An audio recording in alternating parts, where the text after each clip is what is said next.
Which of the following set is infinite. Infinite set কোনটা হবে দেখো, তাহলে এখানে এগুলো সব কী ফর্মে আছে, রোস্টার ফর্মে আছে, এটা নাল সেট, আর এটা আছে সেট বিল্ডার ফর্ম, ঠিক আছে।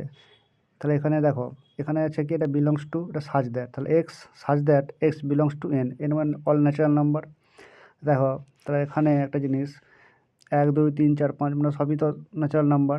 তাহলে এখানে যে এক্সের মানটা, এই সেটের মধ্যে যে এক্সের মানটা হবে সেটা কি বলছে, x belongs to all natural number.